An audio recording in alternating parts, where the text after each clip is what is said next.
Welcome to Redacted Reality. If the allure of the shadowy, cryptic, and mystical tales captivate you, then please subscribe and hang around. Chapter 9. We See You. Sarah pulled the phone from her ear, her face tightening with frustration. No signal. "Let me try," Marcus said, already pulling out his own phone.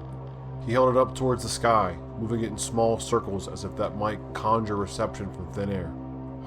Nothing. Lily's hand trembled as she checked her phone. Same here. No bars. She stared at the black rectangle of the cellar door, then at the disturbing trail leading toward it. "We need to stick to the plan. Drive back to town. Get the police." Marcus's gaze remained fixed on the drag marks. What if they're hurt there? What if they're... He couldn't finish the sentence. "All the more reason to get professional help," Lily insisted. Sarah drummed her fingers against the dashboard. "By the time we drive back, explain everything, convince them to take us seriously, and return, that could be hours." "Hours they might not have," Marcus added, his voice dropping to a whisper. Lily leaned forward between the front seats. "You both promised we wouldn't leave the car. We agreed." "That was before we found Joe's truck," Sarah countered. "Before we saw those drag marks." Marcus turned the key, and the engine hummed to life. "I'm driving up to the house." "Marcus, no." Lily's voice cracked. "We don't know what's in there. We've read the journals, the newspaper articles. We know what happened to people who went into that house." He pulled the car forward, tires crunching on dead leaves. "I'm not suggesting we go inside. Just get closer, we check the perimeter, and look through the windows. Maybe they're just hurt and can't get to their phones." "You're not thinking clearly," Lily said, her words sharper now. "This isn't like you." Marcus's knuckles whitened around the steering wheel. "And leaving our friends behind isn't like you." The accusation hung in the air between them, the first real crack in the foundation of the trust they'd built. Lily fell back against her seat, wounded. "It's not fair," she whispered. "None of this is fair," Sarah interjected, her tone measured. "But we need to be practical. Quick look around the exterior, that's it. If we see anything concerning, we leave immediately and get help." The car inched up the overgrown driveway, branches scraping against the windows like fingernails. The house loomed larger with each foot they advanced, its presence oppressive, almost alive. 5 minutes, Lily finally said, her voice cold. "We check the perimeter for 5 minutes and no more. No one goes inside, no matter what, and we stay together." Sarah nodded. "Agreed." "And if we hear anything or see anything, we run back to the car and leave," Lily added. "Of course," Marcus said, but his eyes remained fixed on those drag marks, his attention already elsewhere. As they parked near the front entrance, Lily noticed how eagerly Sarah reached for the door handle, how Marcus's gaze never left the path of disturbed earth. The realization settled in her stomach like a stone. Sarah wasn't the cautious leader she believed her to be. She was just as reckless as Marcus, just better at hiding it. "Remember," Lily said as they stepped out into the cold air, 5 minutes. But as the house's shadow fell over them, Lily knew with crushing certainty that promises made in the safety of the car wouldn't hold against whatever waited for them there. Marcus moved with singular focus, eyes locked on the disturbing trail that cut through the dead leaves and mud. The drag marks were wide, suggesting something heavy had been pulled, or someone. "Marcus, wait," Sarah called, but her voice seemed distant, muffled by the house's oppressive presence.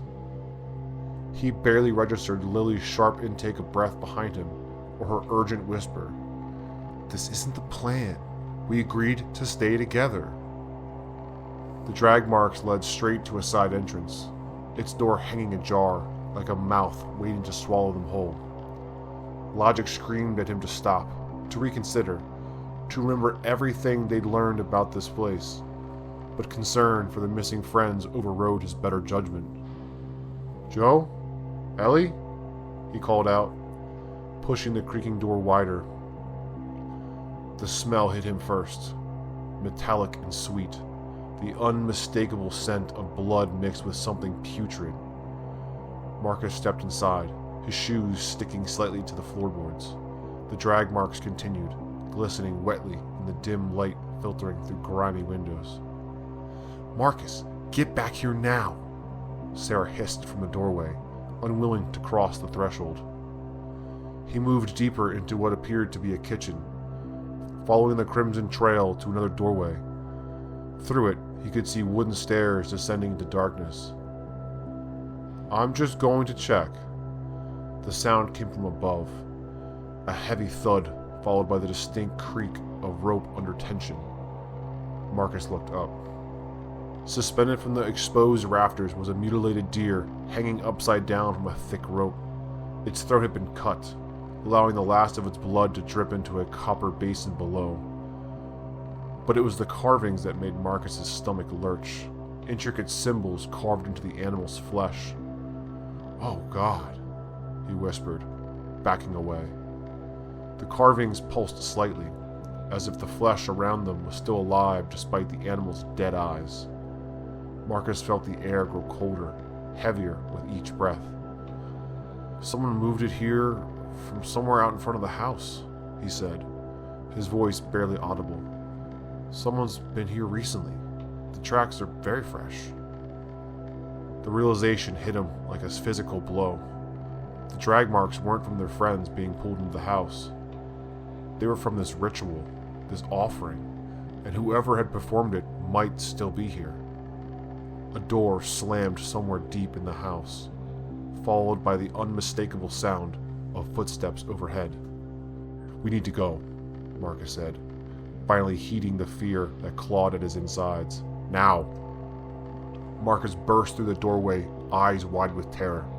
"Someone's here, and we need to leave now." His voice cracked as he sprinted across the overgrown yard, arms pumping frantically. Lily didn't hesitate. She pivoted and dashed towards the car, keys already clutched in her trembling hand. The rational part of her brain had been screaming to leave since they had arrived, and now her body responded with pure survival instinct. Sarah bolted alongside Marcus, matching his pace. "What did you see in there?" she shouted, breathless. "Was there any sign of them there? Of Joe or Ellie or Sam?" Marcus kept running, focused only on escape. The pounding of blood in his ears drowned out her questions. "Marcus!" Sarah lunged sideways, reaching for his arm. "Did you see anything that—" Her foot caught on an exposed root, sending her stumbling into Marcus's path. Their bodies collided with brutal force. Marcus's momentum carried them both down, tumbling into a chaotic tangle of limbs across the dead leaves and damp earth. "Get off me!" Marcus gasped, struggling to free himself.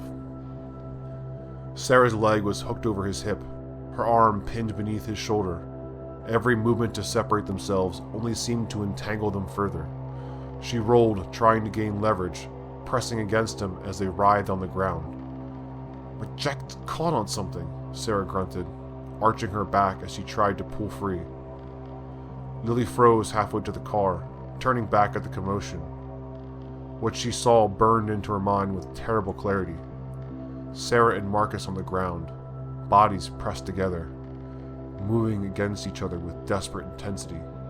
Sarah's head thrown back, Marcus's hands gripping her waist as they struggled.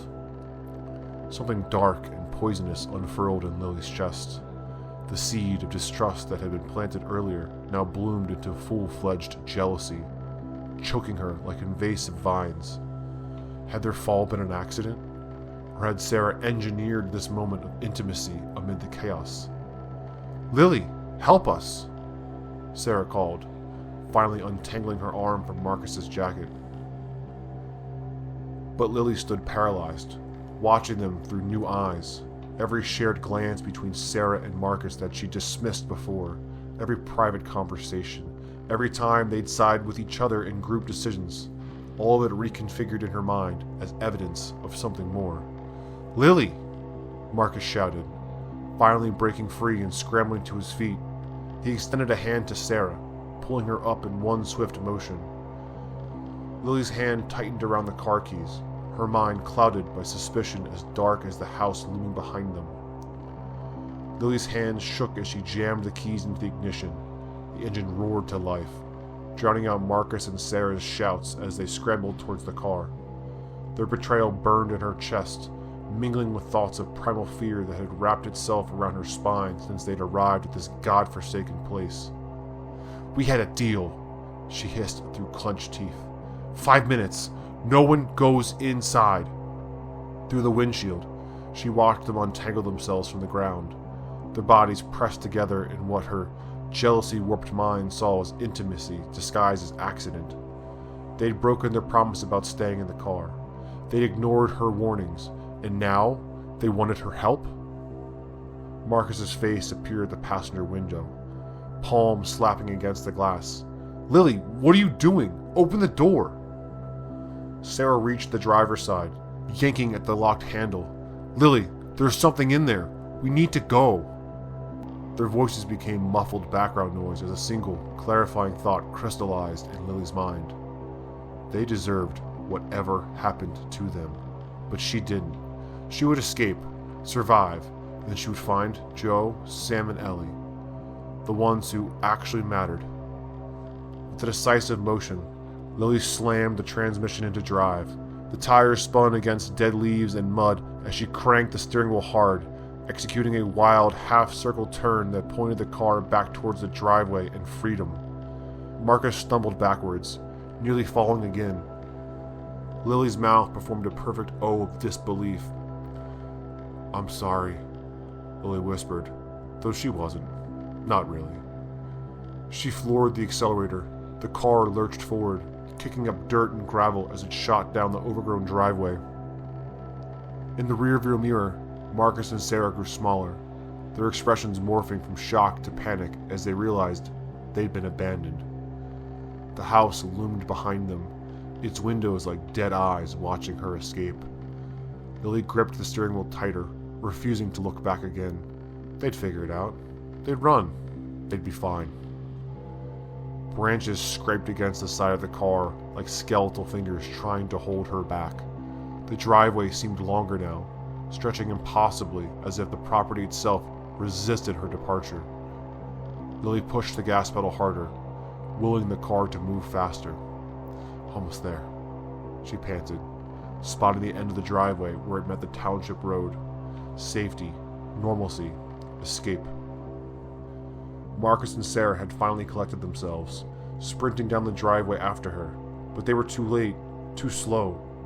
Lily felt a perverse satisfaction as she watched them in the mirror, growing more distant with each second. The car burst from the property line onto the paved road, tires finding purchase on the smooth asphalt. Lily exhaled a sharp, half-sob of relief escaping her lips. She'd made it. She was free of that house, its oppressive presence, its whispers and shadows. Free to find help. Free to save the others. Free to, "We see you." The voice slithered in the back of her mind, soft and familiar. Ellie's voice, but wrong somehow, flatter, colder. Lily's foot eased off the gas pedal, her blood turning to ice in her veins. "We see you." Not outside her head, but in it. Not spoken, but thought directly into her consciousness. She knew that voice, had heard it before, in nightmares she couldn't quite remember upon waking.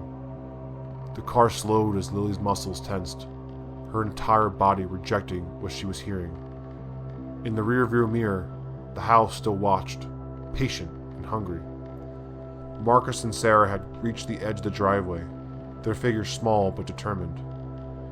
And behind them, something else, a shadow that moved differently than theirs, elongated and fluid, following them, hunting them. Lily's hands trembled on the wheel as the voice came again, stronger now. No longer just Ellie's, but a chorus of familiar tones. Joe, Sam, Ellie, all speaking as one. "We see you, and we're coming for you next.